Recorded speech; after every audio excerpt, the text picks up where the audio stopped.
Andrew Tate? What about him? I'm curious because we briefly conversed about it. He's someone who's very vocal in the male self-improvement community. You could say he's someone who's very much captured the imagination of the young men and the boys right now. And he used it with the obvious, the flashy stuff, right? And I'm curious, someone who's been working hard, has been achieving things. I come from Romania, I have that kind of perspective. How do you feel about it? I think that there are obviously going to be some universal truths in what he says, because he, on the whole, preaches for wealth, health, and status. Yeah. So I think he's got the symptoms right, but the diagnostics wrong. Okay. So yeah, I think men in general should be fitter than what we currently are. Yeah, he's called that like a direction that we're heading in right now. Yeah, so like there's loads of kind of negative, like heart disease is such a big thing in the UK, for example. Alcoholism is a huge thing. So taking agency over your health is obviously really important. Taking agency over your wealth is obviously important, being secure. But the way, and taking agency over your relationships is also really important. But the way he prescribes to solve those things are horrible. Like treating women certain ways, stamping on the shoulders of others to get more wealthy, and working out tirelessly and learning how to, like, being incredibly violent is probably not the right prescription to solve those things. Yeah, and it's almost like the reasons is he kind of pits it in the women's gain in rights and freedom is man's loss. He kind of pits it a little bit like that. It feels like it. Maybe but there's an element of like feminism's against us, feminism's killing us, and we need, the men need to stand up for themselves.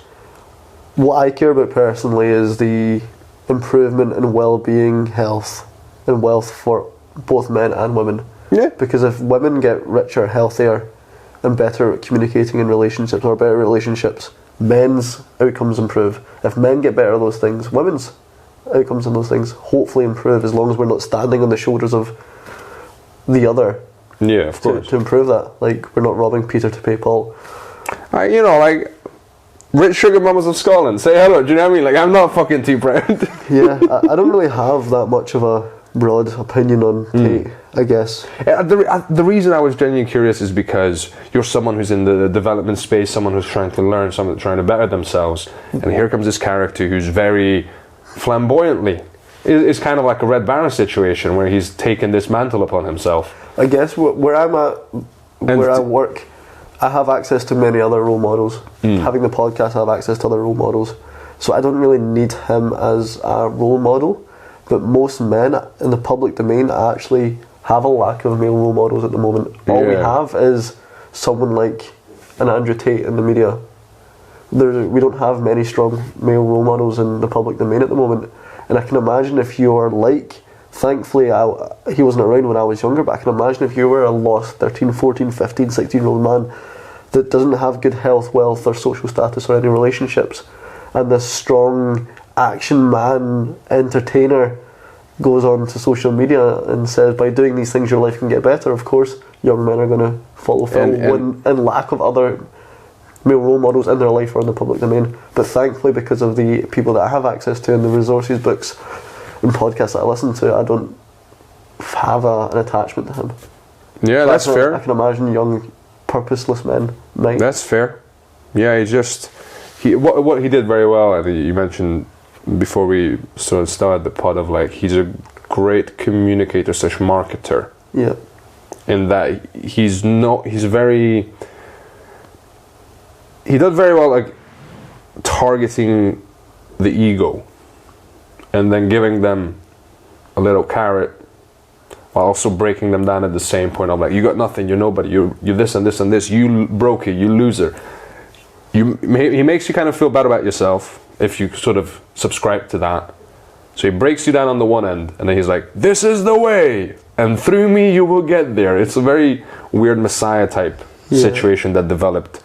I mean, it's what clothing brands have been doing for years as well. At the same of time, like course. showing athletes with six packs and like unrealistic body image as well. For example, like that's been used in selling supplements for years, right? Bodybuilders and stuff. So I guess he's probably using those tactics as well. Yeah, and they're not selling the image; they're selling the joy and self-fulfillment that you will feel when you get there. Yeah, but thankfully when it comes to buying supplements or clothing brands, you're not stepping on the shoulders of other people to buy them.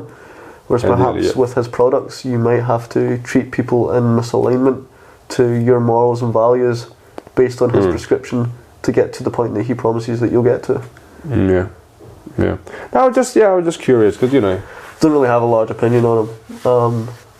I just think we lack strong real male role models, and because he's the first one that's really taken his voice to that level, unfortunately young men are adopting his principles and not actually seeing that all he is an entertainer as well. People are taking him literally.